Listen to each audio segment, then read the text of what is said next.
Alright, so here's an A210 with a pump. And as you can see, there's linkages and stuff inside the melter so that the material has to be completely melted before engaging the agitator. Or if there's a big enough block in the melter, it could break some of the units. Okay, so now once the material is melted enough, you can engage the agitator like so, nice and slow and easy to make sure that it's not locked up. If it's not ready, just disengage and wait.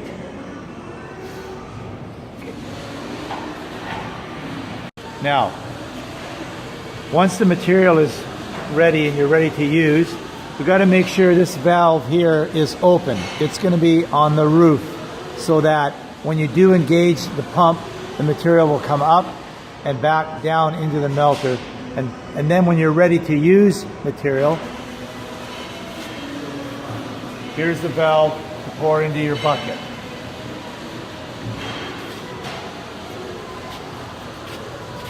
This, once the motor is running and the agitator is running and the material is ready, and you are ready to get that material up top, this is the pump engagement lever here.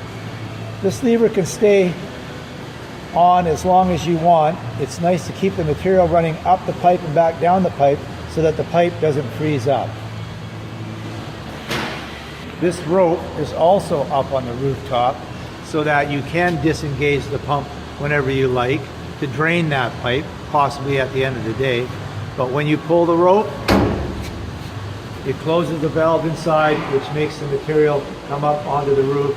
When you let go of the rope, it opens the valve, which lets the material back into the melter.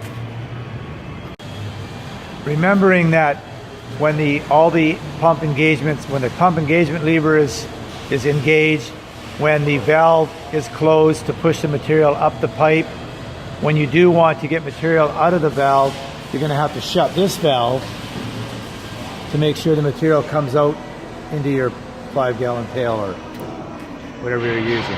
And when you're not needing material anymore, make sure you open this valve as to let the material continue to flow, keep those pipes hot and thawed out. And when first starting to use this melter, the pump has some packing in it that needs to be adjusted.